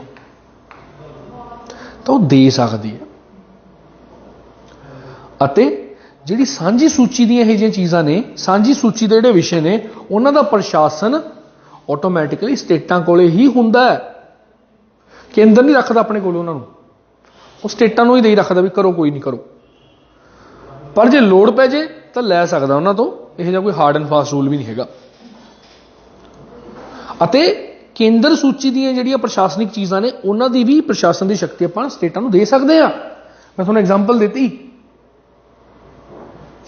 ਰੇਲਵੇ ਦੇ ਰਿਗਾਰਡਿੰਗ ਕੋਈ ਲਾਅ ਪਾਸ ਕਰਨਾ ਕੌਣ ਕਰੂਗਾ ਸੈਂਟਰ ਕਰੂਗਾ ਕੋਈ ਦੋ ਰਾਏ ਨਹੀਂ ਹੋਣੀ ਚਾਹੀਦੀ ਸੈਂਟਰ ਹੀ ਕਰ ਸਕਦਾ ਹੋਰ ਕੋਈ ਨਹੀਂ ਕਰ ਸਕਦਾ ਪਰ ਜੇ ਕੇਂਦਰ ਸਰਕਾਰ ਅੱਛਾ ਉੱਥੇ ਦੇ ਜਿਹੜੇ ਮੁਲਾਜ਼ਮ ਨੇ ਭਰਤੀਆਂ ਨੇ ਸਾਰੀਆਂ ਉਹ ਕੌਣ ਕਰੂਗਾ ਉਹ ਵੀ ਸੈਂਟਰ ਹੀ ਕਰੂਗਾ ਇਹ ਤਾਂ ਕਲੀਅਰ ਹੈ ਨਾ ਪਰ ਜੇ ਸੈਂਟਰ ਨੂੰ ਲੱਗੇ ਵੀ ਮੈਨੂੰ ਹਾਲ ਫਿਲਹਾਲ ਦੀ ਘੜੀ 'ਚ ਮੰਨ ਲਓ ਉੱਥੇ ਦੇ ਜਿਹੜਾ ਉੱਥੇ ਦਾ ਐਡਮਿਨਿਸਟ੍ਰੇਸ਼ਨ ਹੈ ਪ੍ਰਸ਼ਾਸਨ ਦਾ ਮਤਲਬ ਅਫਸਰ ਨੇ ਜਿਹੜੇ ਬਸ ਉਹਨੂੰ ਕੰਟਰੋਲ ਕਰਨਾ ਉਹ ਮੈਨੂੰ ਇਸ ਰਾਜ ਨੂੰ ਦੇ ਦੇਣੀ ਚਾਹੀਦੀ ਹੈ ਤਾਂ ਉਹ ਦੇ ਸਕਦਾ ਕਾਨੂੰਨ ਤਾਂ ਉਹ ਆਪ ਹੀ ਬਣਾਊਗਾ ਬਸ ਬਈ ਜ਼ਿੰਮੇਵਾਰੀ ਸੰਭਾਲਦੀ ਵੀ ਆ ਫੜ ਮੇਰੀ ਅਮਾਨਤ ਤੇਰੇ ਕੋਲ ਹੈ ਕੁਛ ਟਾਈਮ ਵਾਸਤੇ ਜਾਂ ਜਿੰਨੇ ਮਰਜ਼ੀ ਸਮੇਂ ਵਾਸਤੇ ਗੱਲ ਸਮਝ ਆਈ ਆ ਚੀਜ਼ ਇੱਕ ਹੋਰ ਗੱਲ ਜਿਹੜੀ ਰਾਜ ਸਰਕਾਰ ਹੈ ਇਹ ਰਾਜ ਸਰਕਾਰ ਦੀ ਹਮੇਸ਼ਾ ਤੋਂ ਇੱਕ ਜ਼ਿੰਮੇਵਾਰੀ ਬਣਦੀ ਹੈ ਵੀ ਉਹ ਕੇਂਦਰ ਦੀ ਦਿੱਤੀਆਂ ਹਿਦਾਇਤਾਂ ਅਨੁਸਾਰ ਕੰਮ ਕਰੇ ਆਰਟੀਕਲ ਨੰਬਰ 365 ਕੀ ਕਹਿੰਦਾ ਪਹਿਲਾਂ ਆਰਟੀਕਲ ਨੰਬਰ 355 ਬਾਰੇ ਮੈਂ ਤੁਹਾਨੂੰ ਦੱਸਦਾ ਆਰਟੀਕਲ ਨੰਬਰ 355 ਪਤਾ ਕੀ ਕਹਿੰਦਾ ਬਈ ਜਿਹੜੀਆਂ ਰਾਜ ਸਰਕਾਰਾਂ ਨੇ ਨਾ ਇਹਨਾਂ ਨੂੰ ਕੇਂਦਰ ਦੀਆਂ ਦਿੱਤੀਆਂ ਹਿਦਾਇਤਾਂ ਦੇ ਹਿਸਾਬ ਨਾਲ ਚੱਲਣਾ ਚਾਹੀਦਾ ਕਿ ਨਹੀਂ ਚੱਲਣਾ ਚਾਹੀਦਾ ਬਾਪ ਤੋਂ ਬਾਪ ਹੀ ਹੈ ਕੇਂਦਰ ਤਾਂ ਬਾਪ ਹੈ ਸਟੇਟਸ ਬੇਟਾ ਨੇ ਜੇ ਇਹ ਚੱਲਣ ਤੋਂ ਮਨਾ ਕਰਦੀਆਂ ਨੇ फिर एमरजेंसी लगूगी, राष्ट्रपति शासन लगूगा उस राज च, वो कहेंगे आ जा, कहाँ जाओगे रे। ठीक है जी, सिंपल गल है जी, यही गल समझाई हुई है। फिर आर्टिकल 365 ये कहता भी जे स्टेट नहीं मानती थोड़े हिदायत अनुसार चलने लई या संविधान की उलंघना करती है, संविधान च जी गल जिस हिसाब से संविधान च दिता उस हिसाब नहीं चलती, तो फिर भी राष्ट्रपति शासन तुसीं ला सकते। गल्लां क्लीयर हो गई। एक तो प्रशासनिक जिम्मेवारी केंद्र सरकार राज्य सरकार को दे सकती है, दूजी गल जी जे वो नहीं चलती उस हिसाब नाल नहीं काम करती तो फिर उन्होंने आपां एमरजेंसी ला देंगे। अच्छा, केंद्र सरकार राज्य सरकारों को किहड़ियां हिदायतां दे सकती है? देखो एमरजेंसी के दौरान तो किसी भी विषय की हिदायत दे सकती है। सुन लो मेरी गल, जो नैशनल एमरजेंसी लगी होंगी है उदों केंद्र सरकार राज्य सरकार को किसी भी विषय पर हिदायत दे सकती है। ये गल अपने माइंड च बिठा लो। पर नॉर्मल टाइम्स दे विच केंद्र सरकार इन्हां चीज़ां की हिदायत दिंदी है। पहली गल कि भाई तुहाडी स्टेट दे विच संचार के साधन ने जिहड़े वो प्रॉपर तरीके नाल चलने चाहिए ने। सानू पता लगता रहे भी थोड़ी स्टेट च हो की रहा है। संचार के साधन पता तो लगे, ट्रांसपेरेंसी तो होनी चाहिए है, दिखे तो सही। असी फोन करके थोड़ा कल पूछिए भी हाँ बई किवें चलदा, फोन चक्को साडा, कहो हाँ जी ठीक चलदा जी। या जो तुसीं काम कर रहे हो थोड़ी वैबसाइटां ते अपलोड होना चाहिए, जिहड़े मुलाजमां दी भर्ती की पूरी दित्ती हुई होनी चाहिए भी भाई आ हैगा। ये जो भी काम किते टेंडर भरे, कम्युनिकेशन होगा तां तो आपां नूं, मतलब गल ही ना की कोई बंदा मान लो थोड़े घरों बाहर गया होया, थोड़ा ना गल ही ना की उन्हें 10 दिन तुम कहोगे लै भैया की हो गया, पता नहीं कितने गया। ठीक है सर नो आ चीज़ है गल कम्युनिकेशन। दूजी गल रेलवे किहदे अंडर आउंदा है? केंद्र दे। पर ओदी जिहड़ी रेलवे की सुरक्षा, रेलवे की जिहड़ी मेनटेनेंस है, प्रोटैक्शन वो राज्य सरकार की जिम्मेवारी बनती है। तुहानूं पता है रेलवे पुलिस फोर्स होंदी है, एक तो रेलवे पुलिस फोर्स होंदी है RPF, वो तो रेलवे स्टेशन के अंदर मतलब उसकी तैनाती होंदी है भी रेलवे स्टेशन के अंदर कोई भी कोई दिक्कत आती है तो वो देखते हैं। पर रेलवे स्टेशन नूं तो नहीं कोई नुकसान पहुँचा रहा, ये भी साडी स्टेट की पुलिस की जिम्मेवारी होंदी है। गल समझ आई? ऐ नहीं है भी उत्थे लोगों ने हमला करता रेलवे स्टेशन पर, पुलिस वाले बैठे कोई नहीं फिर क्यों होया करियो, साडा थोड़ी है, ये तो केंद्र के अंडर आउंदी है नहीं भाई। रेलवे की प्रोटैक्शन करना राज की जिम्मेवारी है। ये बहुत वड्डियां गल्लां ने। किन्ने विद्रोह होए ने इतिहास च रेलवे के चक्कर च, ककोरी कांड, अलीपुर कांड, इहो जिहे आपां कांड पढ़ांगे रेलवे का प्रयोग करके, क्योंकि रेलवे च समान जाता रहता ना। जिहड़े अपने फ्रीडम फाइटर हुंदे सी, स्वतंत्रता सेनानी राम प्रसाद बिस्मिल वर्गे या अरविंदो घोष वर्गे, इन्हों पता हुंदा सी भी रेलवे जा रही है, लुट लो, हथियार जा रहे हैं, फड़ लो तार लो। वो कितना ना कितना साडे देश की सुरक्षा के नाल संबंधित है सीधा ही। ठीक नहीं? उस तो बाद है जी इंस्ट्रक्शन इन मदर टंग।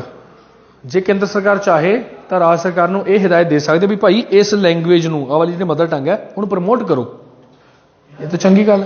उस तो बाद उस स्टेट दे विच जिहड़े शेड्यूल ट्राइब यानी जनजाति कबीले के लोग रहिंदे ने, उन्हां दी भला उन्हां दी प्रोटैक्शन करनी भी किहदी जिम्मेवारी बनती है? स्टेट की जिम्मेवारी बनती है। मतलब सेंटर कह सकता उन्होंने भी भाई इन्हां ध्यान रखो यार। जे हुण इन्हां नूं मना कर दी कोई गल स्टेट गवर्नमेंट, फिर प्रेजिडेंट रूल लगूगा, राष्ट्रपति शासन लगूगा। क्लीयर है? आपां केंद्र ते राज्यां दे संबंध पढ़ रहे भी किद्दां चलदी है इन्हां दी आपस च गलबात। ठीक है? मैनूं पता डायरैक्ट तुहानूं फैक्ट नहीं मिलते, जिवें आपां फैक्टां दी सही सोचते ना भी राष्ट्रपति 35 साल, लोक सभा 25 साल, हरे इदां नहीं। हुण कंसैप्ट ने बड़े वधिया कंसैप्ट ने, इहदे नाल तुहानूं असली वर्किंग का पता लगूगा गवर्नमेंट दी दा। जे अलर्ट हो के बढ़ोगे तो, जे बस 5 मिनट ध्यान गया तो फिर खत्म, उत्थे गिर जाओगे, फिर अगे समझ नहीं आना। म्यूचुअल डेलीगेशन का मतलब है जी शक्तियां का वटांदरा। मैं तुहानूं दसदा हुणे भी जिहड़ियां प्रशासनिक शक्तियां ने केंद्र सरकार जिहड़ी है राज्य सरकारों को दे सकती है भी फड़ो बई प्रशासनिक शक्तियां। पर सुनियो, एक होंदियां जी विधानिक शक्तियां। विधानिक शक्तियां नहीं सेंटर स्टेट को दे सकता। केंद्र सरकार यानी केंद्र सरकार दे विच लोक सभा राज्य सभा आ गई ना, विधान तो उत्थे ही पास होंदा है, लोक सभा राज्य सभा ते राष्ट्रपति संसद च। ਉਹਨਾਂ ਦੀਆਂ ਸ਼ਕਤੀਆਂ ਉਹ ਸਟੇਟਾਂ ਨੂੰ ਨਹੀਂ ਦੇ ਸਕਦੀ, ਕੇਂਦਰ ਸਰਕਾਰ ਰਾਜ ਸਰਕਾਰਾਂ ਨੂੰ ਨਹੀਂ ਦੇ ਸਕਦੀ। ਠੀਕ ਹੈ ਸਿਰਫ ਕਿਹੜੀਆਂ ਸ਼ਕਤੀਆਂ ਦੇ ਸਕਦੀ? ਕਾਰਜਕਾਰੀ ਸ਼ਕਤੀਆਂ, ਉਹ ਵੀ ਜੇ ਉਹ ਚਾਹੇ ਤਾਂ ਐਗਜ਼ੀਕਿਊਟਿਵ ਪਾਵਰਸ। ਅੱਛਾ, ਪਰ ਇਹ ਦੱਸੋ ਕਿ ਰਾਜ ਦੀਆਂ ਵਿਧਾਨਿਕ ਸ਼ਕਤੀਆਂ ਲੈ ਸਕਦਾ ਕੇਂਦਰ? ਉਹ ਤਾਂ ਲੈ ਹੀ ਸਕਦਾ। ਹੁਣੇ 5 ਪੜ੍ਹੇ ਨਹੀਂ, 5 ਅਲੱਗ-ਅਲੱਗ ਮਹੱਤਵਪੂਰਨ ਜਿਹੜੇ ਸਮੇਂ ਸੀ ਜਦੋਂ ਕੇਂਦਰ ਸਰਕਾਰ ਰਾਜ ਸਰਕਾਰ ਦੇ ਵਿੱਚ ਵੜ ਕੇ ਉੱਥੇ ਕਾਨੂੰਨ ਪਾਸ ਕਰਕੇ ਆਉਂਦਾ। ਇਹ ਗੱਲ ਮੇਰੇ ਹਿਸਾਬ ਨਾਲ ਕਲੀਅਰ ਹੋ ਗਈ ਹੋਣੀ।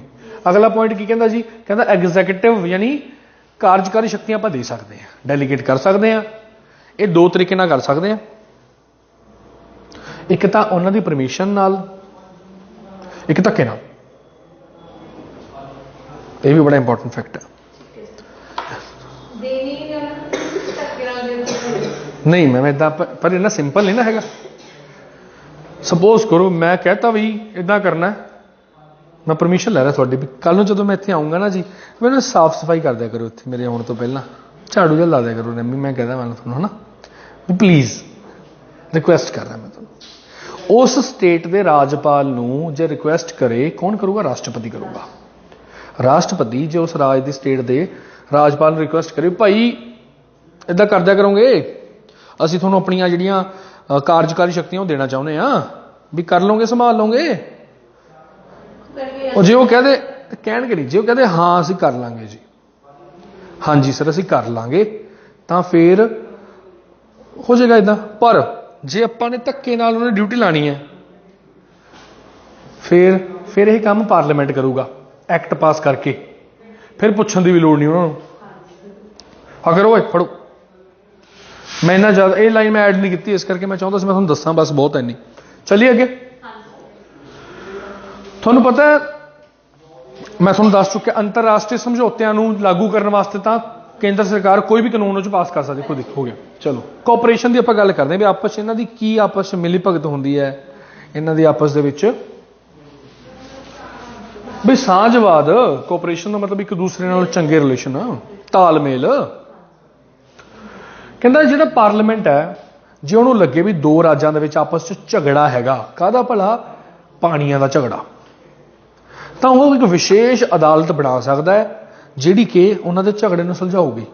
ਤੁਹਾਨੂੰ ਪਤਾ ਹੈ ਸਾਡੇ ਆਰਟੀਕਲ 262 ਦੇ ਤਹਿਤ, ਗੌਰ ਨਾਲ ਸੁਣਿਓ, ਜਦੋਂ ਵੀ ਕਿਸੇ ਰਾਜ ਦਾ ਕੋਈ ਪਾਣੀ ਦਾ ਝਗੜਾ ਹੈ ਤਾਂ ਸੁਪਰੀਮ ਕੋਰਟ ਉਹ 'ਚ ਦਖਲਅੰਦਾਜ਼ੀ ਨਹੀਂ ਦੇ ਸਕਦੀ। ਸੁਪਰੀਮ ਕੋਰਟ ਕੀ ਕੋਈ ਵੀ ਕੋਰਟ ਨਹੀਂ ਦੇ ਸਕਦੀ। ਜੋ ਸੁਪਰੀਮ ਕੋਰਟ ਨਹੀਂ ਦੇ ਸਕਦੀ, ਫਿਰ ਬਾਕੀ ਕਿਸੇ ਕੋਰਟ ਦੀ ਕੀ ਹਿੰਮਤ ਹੋਊਗੀ?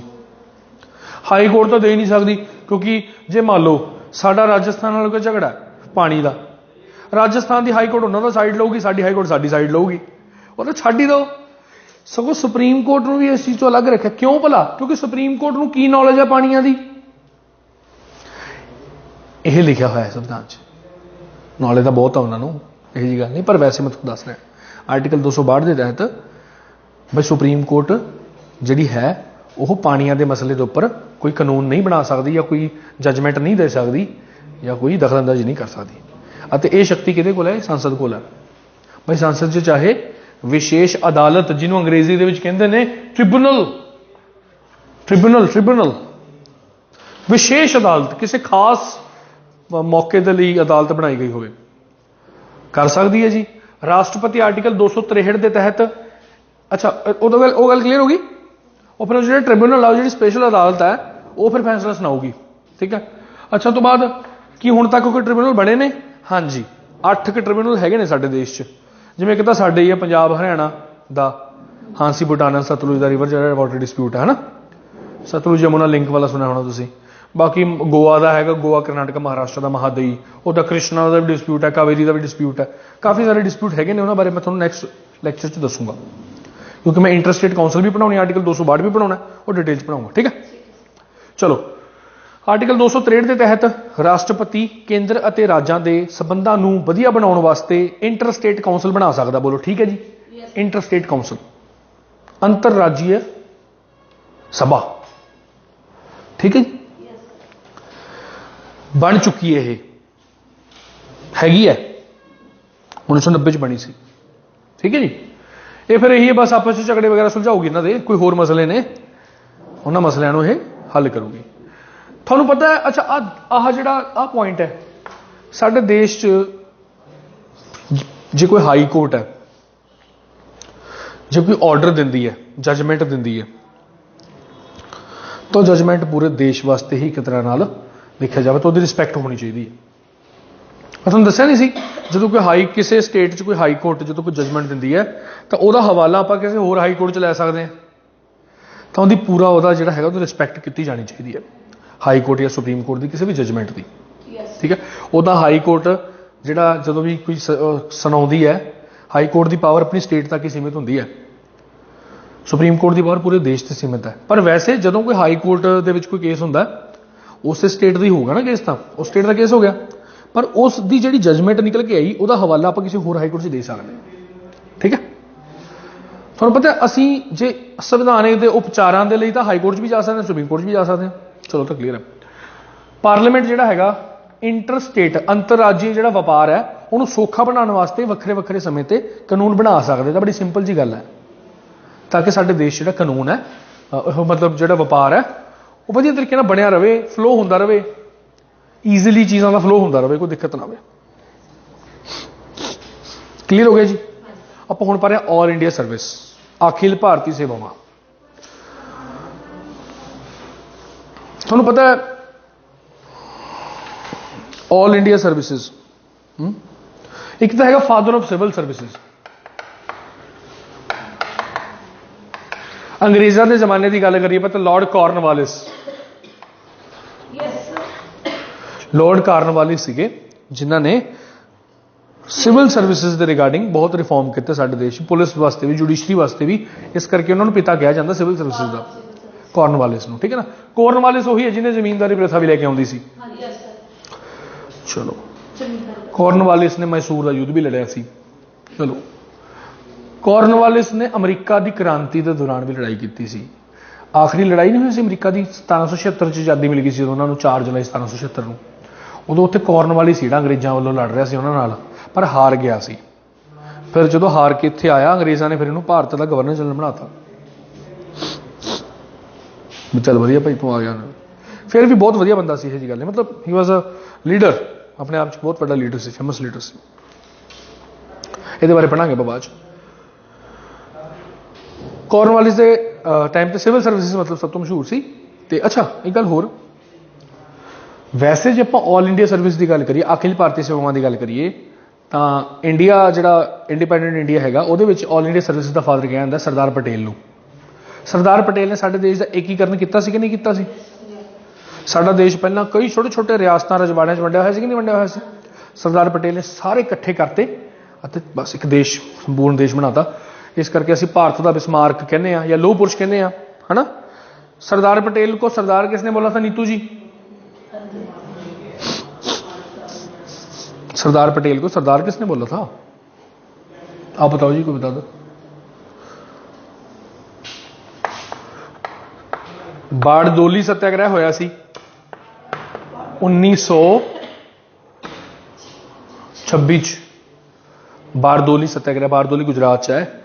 उत्थे सरकार ने टैक्स लाता सी बहुत ज़्यादा लोगों ते, उत्थे फिर सरदार पटेल गए अते टैक्स माफ़ कराया। जिहड़ा 30-35% टैक्स सीगा उहनूं सिर्फ इन्होंने 6% ही लाण दिता। अते फिर बारडोली दी औरतां ने इन्हां नूं सरदार दा नाम दिता सी। पहला इन्हां दा नाम सी वल्लभ भाई पटेल, उन्होंने कहते सरदार वल्लभ भाई पटेल, ये हमारे सरदार हैं। ठीक है जी। तुहानूं पता है भी इन्हां नूं बिस्मार्क ऑफ इंडिया कहा जाता है। बिस्मार्क ऑफ इंडिया क्यों कहा जाता है? क्योंकि बिस्मार्क हैगा सी जर्मनी का शासक, उन्हें जर्मनी का एकीकरण किया 19वीं शताब्दी की शुरुआत च, मध्य च। उस तरह इन्हें भारत का किया, इस करके भारत का बिस्मार्क कहते हैं। या इन्हू लोह पुरुष भी कहते हैं सरदार पटेल, लोह पुरुष, आयरन मैन ऑफ इंडिया।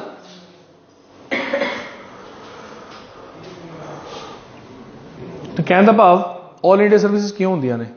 आ तीन जिहड़ियां सर्विसिज ने ऑल इंडिया सर्विसिज क्या कहते हैं? IAS, IPS, IFS, Indian administrative services, Indian police services, Indian forest की उत्थे फॉरन नाल आई हो, फॉरन सर्विसिज भी होंदी है एक, पर एज नहीं हैगी, वो फॉरन सर्विसिज अलग होंदी है, ऑल इंडिया सर्विस नहीं हैगी। तुहानूं पता ऑल इंडिया सर्विस दे रिगार्डिंग जे कोई नवीं सर्विस पाउणी है या कड्ढणी है, इसकी सारी पावर किहदे कोल है? साडी ਰਾਜ ਸਭਾ ਕੋਲੇ। पढ़ लियो जाके पार्लियामेंट वाला चैप्टर रिवाइज नहीं कर रहे, मैं लगता अजकल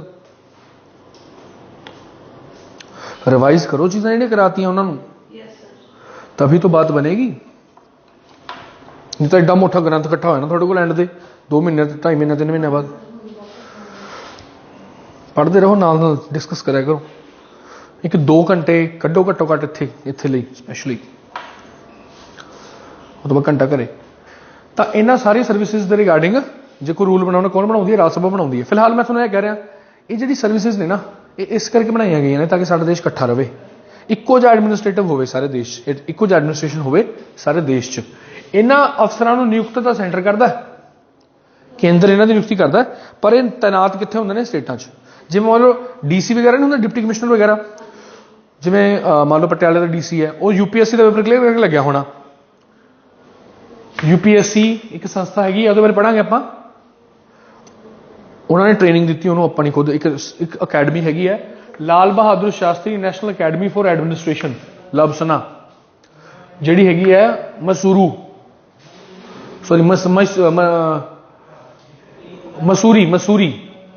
ਮਸੂਰੀ ਦੇ ਵਿੱਚ ਹੈਗੀ ਹੈ, ਉੱਤਰਾਖੰਡ ਦੇ ਵਿੱਚ। ਉੱਥੇ ਟ੍ਰੇਨਿੰਗ ਹੁੰਦੀ ਹੈ IAS ਵਾਲਿਆਂ ਦੀ, ਤੇ ਕੇਂਦਰ ਸਰਕਾਰ ਹੀ ਕਰਦੀ ਹੈ ਟ੍ਰੇਨਿੰਗ ਉਹਨਾਂ ਦੀ ਵਧੀਆ। फिर राज सरकार उन्होंने कैडर मिल जाता है। अपने पटियाला के डीसी कौन ने? कुमार अमित।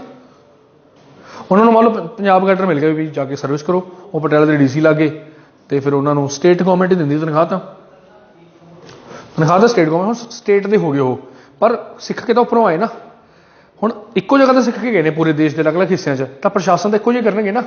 इस करके साडे देश प्रशासन जिहड़ा हैगा वो यूनीफॉर्म रहे, इक्को जिहा रहे, वधिया फस्ट क्लास। पुलिस भी इक्को जी रहे ਅਤੇ जंगलात सिस्टम भी इक्को जिहा रहे। उदां तो बाकी सारियां सर्विसिज होणियां चाहीदियां ने सेंट्रलाइज, तुसीं कहोगे। पर देखो बिल्कुल ही फिर बन दोगे तो फिर होर कुछ बन जाऊगा। साडे देश ज़्यादा पावर आपां मतलब कुछ पावर आपां स्टेटां नूं भी देणियां ने, तो क्योंकि सारियां स्टेटां अपने हिसाब नाल डिवर्स ने, डिफरेंट ने। जे इक्को जिहा आपां उन्हां ते प्रैशर पावांगे तो शायद नुकसान भी हो सकदा। तुहानूं पता अल्टीमेट कंट्रोल इन्हां दा सेंटर कोल ही है। जे इन्हां नूं बरखास्त करना है, इन्हें ट्रांसफर करनी, सेंटर ही करदी है। काहदे वास्ते? ताकि यूनीफॉर्मिटी बनी रहे साडे एडमिनिस्ट्रेशन दे विच। ऑल इंडिया सर्विसिज दा फादर किहनूं कहा जाता आज़ादी तो बाद?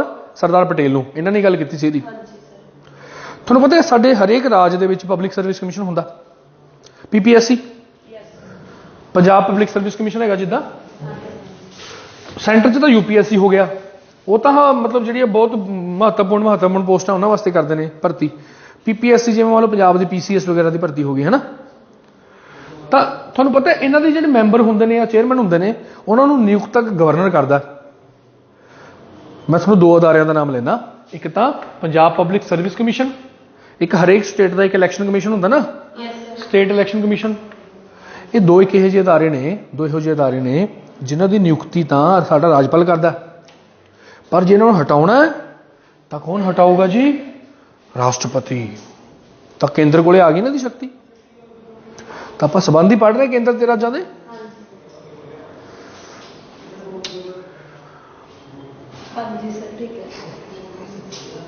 पढ़िया सी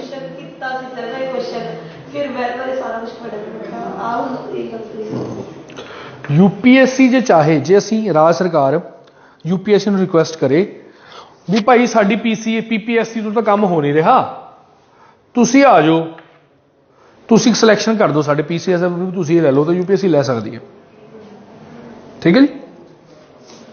संसद जे चाहे 2 या 2 तो बाद स्टेटां दा एक ज्वाइंट पब्लिक सर्विस कमीशन भी बना सकती है भी भाई संसद जिवें हुण पंजाब दा अलग है, हरियाणे दा अलग है।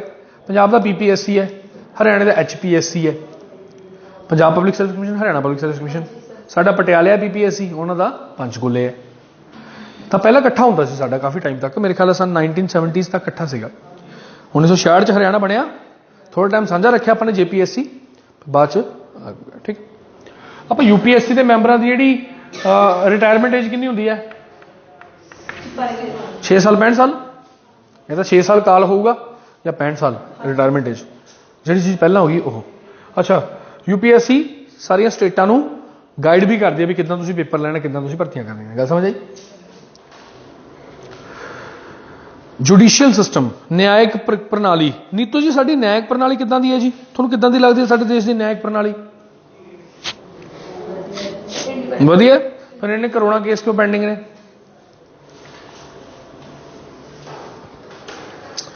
ਕਿਉਂਕਿ ਪੋਪੂਲੇਸ਼ਨ ਇੰਨੀ ਜ਼ਿਆਦਾ, ਠੀਕ ਹੈ ਨਾ। ਉਹ ਵੀ ਕੀ ਕਰਨ, ਇੰਨੇ ਸਾਰੇ ਕੇਸ ਆ ਜਾਂਦੇ ਨੇ ਡੇਲੀ, ਠੀਕ ਹੈ ਜੀ। ਕਹਿਣ ਦਾ ਭਾਵ ਕੀ ਹੈ, ਵੈਸੇ ਸਾਡੇ ਵੀ ਸੁਪਰੀਮ ਕੋਰਟ ਟੌਪ ਤੇ ਹੈ ਹਨਾ। ਤੁਹਾਨੂੰ ਪਤਾ ਹੈ ਅਮਰੀਕਾ 'ਚ ਕੀ ਸਿਸਟਮ ਹੈ? ਅਮਰੀਕਾ ਦੇ ਵਿੱਚ ਜਿਹੜੀ ਉਹਨਾਂ ਦੀ ਸਭ ਤੋਂ ਵੱਡੀ ਕੋਰਟ, ਉਹਨੂੰ ਕਹਿੰਦੇ ਨੇ ਫੈਡਰਲ ਕੋਰਟ। ਹੁਣ ਆਪਾਂ ਪੜ੍ਹਿਆ, ਕੁਝ ਤਾਂ ਯੂਨੀਅਨ ਸਬਜੈਕਟ ਹੁੰਦੇ ਨੇ, ਕੁਝ ਸਟੇਟ ਸਬਜੈਕਟ ਹੁੰਦੇ ਨੇ, ਕੁਝ ਕੰਕਰੈਂਟ ਸਬਜੈਕਟ ਹੁੰਦੇ ਨੇ। ਉੱਥੇ ਉਹਨਾਂ ਨੇ ਸਬਜੈਕਟ ਵੰਡੇ ਹੋਏ ਨੇ। ਉੱਥੋਂ ਜਿਹੜੀ ਸਭ ਤੋਂ